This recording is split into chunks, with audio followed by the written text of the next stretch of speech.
ಮಳೆಗಾಲಕ್ಕೆ chicken cutlet ಮಾಡಿ ತಿನ್ನುವ ಮಕ್ಕಳಿಗೆ ಆಗಲಿ ಸ್ನ್ಯಾಕ್ಸ್ಗೆ ಅಥವಾ ಸಾಯಂಕಾಲ ಟೀಗೆ ತುಂಬಾ ಟೇಸ್ಟಿಯಾಗಿರುತ್ತೆ.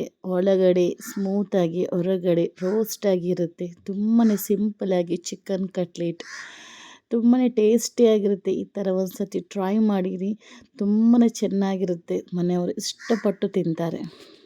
ಅಸ್ಸಲಾಮಲೈಕುಮ್. ಹಾಯ್ ನನ್ನ ಸ್ವೀಟ್ ಫ್ಯಾಮಿಲಿ, ಹೇಗಿದ್ದೀರಾ? ಅಲ್ಹಮ್ದುಲಿಲ್ಲ, ನಾನು ಚೆನ್ನಾಗಿದ್ದೀನಿ. ನೀವು ಚೆನ್ನಾಗಿದ್ದೀರಾ ಅಂತ ಅಂದ್ಕೊಳ್ತೇನೆ. ಯಾವಾಗಲೂ ಚೆನ್ನಾಗಿರಿ, ಖುಷಿಯಾಗಿರಿ. ಸೊ ನನ್ನ ವಿಡಿಯೋ ಇಷ್ಟ ಆದರೆ ಒಂದು ಲೈಕ್ ಕೊಡಿ, ಸಬ್ಸ್ಕ್ರೈಬ್ ಮಾಡಿ, ಬೆಲ್ ಬಟನ್ ಒತ್ತಿ, ಶೇರ್ ಮಾಡಿ, ಕಮೆಂಟ್ ಮಾಡಿ. ಪ್ಲೀಸ್ ಸಬ್ಸ್ಕ್ರೈಬ್ ಮಾಡಿ ನನ್ನ ವಿಡಿಯೋ ನೋಡ್ಕೊಳ್ಳಿ. ನಿಮ್ಮ ಪ್ರೀತಿ ಸದಾ ನನ್ನೊಟ್ಟಿಗೆ ಯಾವಾಗಲೂ ಇರಲಿ. ನೋಡಿ, ನಾನು ಫಸ್ಟು ಬಟಾಟೆ ಬಾಯ್ಲ್ ಮಾಡಿದ್ದೇನೆ ಉಪ್ಪು ಹಾಕಿ. ಆಮೇಲೆ ಸಿಪ್ಪೆಲ್ಲ ತೆಗಿತಾ ಇದ್ದೀನಿ. ಆಮೇಲೆ ಚಿಕನ್ ಬಾಯ್ಲ್ ಮಾಡಿದ್ದೇನೆ. ಅದಕ್ಕೆ ಸ್ವಲ್ಪ ಹಳದಿ ಪೌಡರ್, ಪೆಪ್ಪರ್ ಪೌಡರ್, ಉಪ್ಪು ಹಾಕಿ ಬಾಯ್ಲ್ ಮಾಡಿದ್ದೇನೆ. ಅದು ನಾನು ಸಣ್ಣ ಸಣ್ಣ ತುಂಡು ಮಾಡ್ತಾ ಇದ್ದೇನೆ. ನನ್ನ ಹಸ್ಬೆಂಡ್ ನನಗೆ ಹೆಲ್ಪ್ ಮಾಡ್ತಾ ಇದ್ದಾರೆ. ನೋಡಿ, ಈ ಥರ ಎಲ್ಲ ತುಂಡು ತುಂಡು ಮಾಡಬೇಕು. ಮಿಕ್ಸರ್ ಜಾರಲ್ಲಿ ಯಾವತ್ತೂ ರುಬ್ಕೊಳ್ಬೇಡಿ, ಕೈಯಲ್ಲಿ ಈ ಥರ ಮಾಡ್ಕೊಳ್ಳಿ. ಬಟಾಟೆ ಮತ್ತು ಚಿಕನ್ ಸಿಂಪಲ್ ಆಗಿದೆ, ತುಂಬ ಈಸಿಯಾಗುತ್ತೆ. ನೀವು ಸ್ಟೋರ್ ಮಾಡಿ ಬೇಕಾದರೆ ಇಟ್ಕೊಳ್ಬೋದು.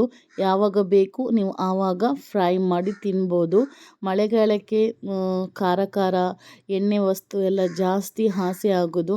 ಆಮೇಲೆ ನಾನು ಸಣ್ಣಾಗಿ ನೀರುಳ್ಳಿ ಕಟ್ ಮಾಡಿ ಹಾಕಿದ್ದೀನಿ.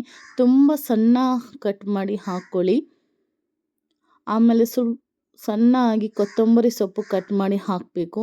ಕೊತ್ತಂಬರಿ ಸ್ವಲ್ಪ ಜಾಸ್ತಿ ಹಾಕ್ಕೊಳ್ಳಿ. ನಾನು ದೊಡ್ಡ ನೀರುಳ್ಳಿ ಹಾಕಿದ್ದೇನೆ ಕಟ್ ಮಾಡಿ. 1 kg ಬಟಾಟೆ ಹಾಕಿದ್ದೇನೆ. 1/4 kg ಚಿಕನ್ ಹಾಕಿದ್ದೇನೆ. ಆಮೇಲೆ ನಾನು ಹಾಕಿದ್ದೇನೆ 3 ಕಾಯಿಮೆಣಸು ಹಾಕಿದ್ದೇನೆ ಕಟ್ ಮಾಡಿ. ಮಕ್ಕಳಿಗಾದರೆ ಸ್ವಲ್ಪ ಖಾರ ಕಡಿಮೆ ಹಾಕಿ. 2 ಚಮಚದಷ್ಟು ಕೊತ್ತಂಬರಿ ಹುಡಿ ಹಾಕ್ತಾ ಇದ್ದೇನೆ. ನಾನು ಇದು ಎಲ್ಲ ಮಸಾಲ ಮನೆಯಲ್ಲಿ ಮಾಡಿದ್ದು. ಆಮೇಲೆ 2 ಚಮಚದಷ್ಟು ಜೀರಿಗೆ ಹುಡಿ ಹಾಕ್ತಾ ಇದ್ದೇನೆ. ಹೊರಗೆಯಿಂದ ತಂದು ಹಾಕಿದಷ್ಟೊಂದು ಟೇಸ್ಟ್ ಬರಲ್ಲ ನನ್ನ ಲೆಕ್ಕದಲ್ಲಿ. ಮನೆಯಲ್ಲೇ ಪುಡಿಯೆಲ್ಲ ಮಾಡಿ ಇಟ್ಕೊಳ್ಳಿ, ನಾನು ನಿಮಗೆ ಯಾವಾಗಲೂ ಹೇಳ್ತಾ ಇರ್ತೀನಿ. ಆಮೇಲೆ ನಾನು ಹಾಕ್ತಿದ್ದೇನೆ ಅರ್ಧ ಚಮಚದಷ್ಟು ಚಾಟ್ ಮಸಾಲ ಮತ್ತು 1 ಚಮಚದಷ್ಟು ಆಮ್ಚೂರ್ ಪೌಡರ್. ಆಮೇಲೆ ನಾನು ಸ್ವಲ್ಪ ಮೆಣಸಿನ ಹುಡಿ ಹಾಕ್ತಾ ಇದ್ದೇನೆ. ಮಕ್ಕಳಿಗೆ ಖಾರ ಇಷ್ಟ ಆದರೆ ಸ್ವಲ್ಪ ಜಾಸ್ತಿ ಹಾಕ್ಕೊಳ್ಳಿ, ಖಾರ ಇಷ್ಟ ಇಲ್ಲ ಆದರೆ ಕಡಿಮೆ ಹಾಕ್ಕೊಳ್ಳಿ. ಒಬ್ಬೊಬ್ಬರು ಮಕ್ಕಳು ಖಾರ ತಿಂತಾರೆ, ಒಬ್ಬೊಬ್ಬರು ಮಕ್ಕಳು ಖಾರ ತಿನ್ನಲ್ಲ. 1 ಚುಟಕಿಯಷ್ಟು ಗರಂ ಮಸಾಲ ಪೌಡ್ರ್ ಹಾಕ್ತಿದ್ದೇನೆ, ಜಾಸ್ತಿ ಹಾಕಬೇಡಿ. ಆಮೇಲೆ 1/4 ಚಮಚದಷ್ಟು ನಾನು ಪೆಪ್ಪರ್ ಪೌಡ್ರ್ ಹಾಕ್ತಾ ಇದ್ದೀನಿ. ಇದನ್ನು ಎಲ್ಲ ಒಟ್ಟಿಗೆ ಮಿಕ್ಸ್ ಮಾಡಬೇಕು. ನೀವು ಯಾವ ಥರ ಬೇಕಾದರೂ ಮಿಕ್ಸ್ ಮಾಡ್ಕೊಳ್ಬೋದು. ನೋಡಿ, ಈ ಥರ ಮಿಕ್ಸ್ ಮಾಡ್ಕೊಳ್ಳಿ ಅಥವಾ ಕೈಯಲ್ಲಿ ಮಿಕ್ಸ್ ಮಾಡ್ಕೊಳ್ಳಿ. ನೋಡಿ, ಇದು ಸೇವು. ನೀವು ಇದರ ಬದಲಿಗೆ ಸೇವು ಬದಲಿಗೆ ಸಪೂರದ ಸೇವು, ದಪ್ಪ ಸೇವಲ್ಲ, ಅದು ತುಂಬ ಪೊಡಿ ಮಾಡ್ಕೊಳ್ಬೇಕು. ನೀವು ರವೆ ಬೇಕಾದರೂ ಯೂಸ್ ಮಾಡ್ಕೊಳ್ಬೋದು ಅಥವಾ ಬ್ರೆಡ್ಡನ್ನು ಮಿಕ್ಸರ್ ಜಾರಿಗೆ ಪುಡಿ ಮಾಡಿ ಅದು ಬೇಕಾದರೂ ಯೂಸ್ ಮಾಡ್ಕೊಳ್ಬೋದು, ನಿಮ್ಮ ಇಷ್ಟ. ನಾನು ಸೇವು ಯೂಸ್ ಮಾಡ್ತಾ ಇದ್ದೇನೆ. ನೋಡಿ, ಈ ಥರ ಪುಡಿ ಮಾಡ್ಕೊಳ್ಬೇಕು. ನಾನು 2 ಮೊಟ್ಟೆ ಹಾಕಿದ್ದೇನೆ. ಅದಕ್ಕೆ 1 ಚಮಚದಷ್ಟು ಕಾರ್ನ್ಫ್ಲವರ್ ಹಾಕಿದ್ದೇನೆ. ಆಮೇಲೆ ಅದಕ್ಕೆ ನಾನು ಹಾಕ್ತಾ ಇದ್ದೇನೆ ಸ್ವಲ್ಪ ಹಾಲು ಮಿಕ್ಸ್ ಮಾಡ್ತಾ ಇದ್ದೇನೆ. ಇದಕ್ಕೆ ಸ್ವಲ್ಪ ಉಪ್ಪು ಹಾಕ್ಕೊಳ್ಳಿ, ಒಳ್ಳೆಯಿಂದ ಮಿಕ್ಸ್ ಮಾಡ್ಕೊಳ್ಳಿ. ನೀವು ನಾನ್ ವೆಜ್ ತಿನ್ನಲ್ಲ ಅಂಥವರಿಗೆ ವೆಜ್ ಥರ ಮಾಡಿ. ವೆಜ್ ನಿಮಗೆ ಯಾವುದಿಷ್ಟು ಉಂಟು, ಕ್ಯಾರೆಟ್, ಬೀನ್ಸ್ ಎಲ್ಲ ಹಾಕ್ಕೊಳ್ಳಿ. ಆಮೇಲೆ ಇದು ಮೊಟ್ಟೆ ಹಾಕ್ಕೊಳ್ಬೇಡಿ, ಖಾಲಿ ಕಾರ್ನ್ಫ್ಲವರ್ ಹಾಲು ಮಿಕ್ಸ್ ಮಾಡಿದರೆ ಸಾಕಾಗುತ್ತೆ. ನೀವು ಇದಕ್ಕೆ ಚಿಕನ್ ಮಿಕ್ಸ್ ಮಾಡಿದರೆ ಆಯಿತು. ಇದರ ಬದಲಿಗೆ ಬಟಾಟೆ, ಬೀನ್ಸ್ ಅಥವಾ ಕ್ಯಾರೆಟ್ ಯಾವುದು ಬೇಕು ಆ ಥರ ಹಾಕಿದರೆ ಆಯಿತು ನಾನ್ ವೆಜ್ ತಿನ್ನುವವರಿಗೆ. ನೋಡಿ, ಈ ಥರ ನಿಮಗೆ ಯಾವ ಥರ ಶೇಪ್ ಕೊಡಬೇಕು ಆ ಥರ ಶೇಪ್ ಕೊಟ್ಕೊಳ್ಳಿ. ನೋಡ್ತಾ ಇದ್ದೀರಲ್ವ? ಶೇಪ್ ಯಾವ ಬೇಕು ನಿಮಗೆ ಆ ಥರ ಶೇಪ್, ಉದ್ದನ, ರೌಂಡ ಅಥವಾ ಸ್ಕ್ವೇರ್, ಯಾವುದು ಶೇಪ್ ಬೇಕು ಆ ಶೇಪು ನೀವು ಮಾಡ್ಕೊಳ್ಬೋದು. ನೋಡಿ, ನಾನು ಈ ಥರ ಶೇಪ್ ಮಾಡ್ತಾ ಇದ್ದೀನಿ. ಚಿಕನ್ ಮಿಕ್ಸ್ ಮಾಡಿದರೆ ಆಯಿತು ನಾನ್ ವೆಜ್ ತಿನ್ನುವವರು. ಮೊಟ್ಟೆ ಮಿಕ್ಸ್ ಮಾಡ್ಕೊಳ್ಳಿ.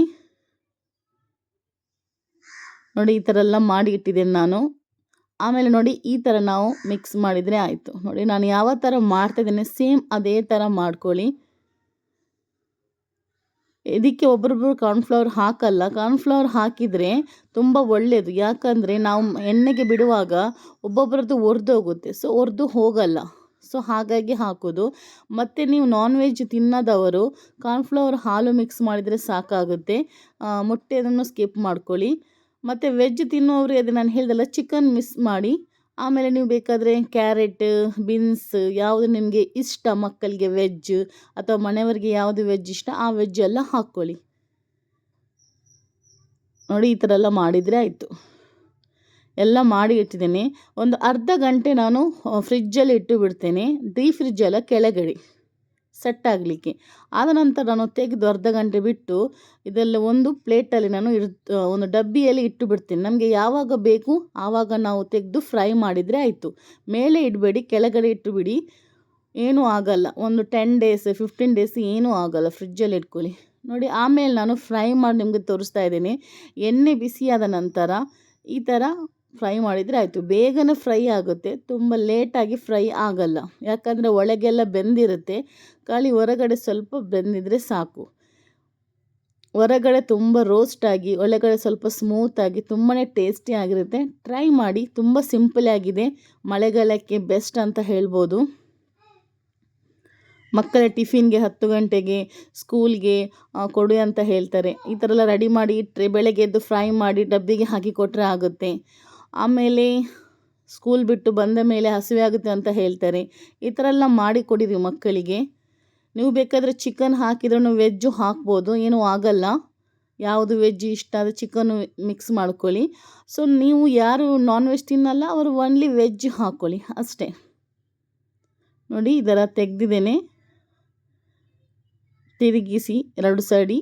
ಆಮೇಲೆ ನೋಡಿ ಯಾವ ಥರ ಬಂದಿದೆ ಅಂತ, ತುಂಬಾ ಟೇಸ್ಟಿಯಾಗಿರುತ್ತೆ. ನಾನು ಸಾಸ್ ಒಟ್ಟಿಗೆ ಮುಕ್ಕಿ ತಿಂತಾ ಇದ್ದೇನೆ, ಬಿಸಿ ಬಿಸಿ ಚಹಾ ಒಟ್ಟಿಗೆ. ಸೂಪರ್ ಟೇಸ್ಟಿಯಾದ ಚಿಕನ್.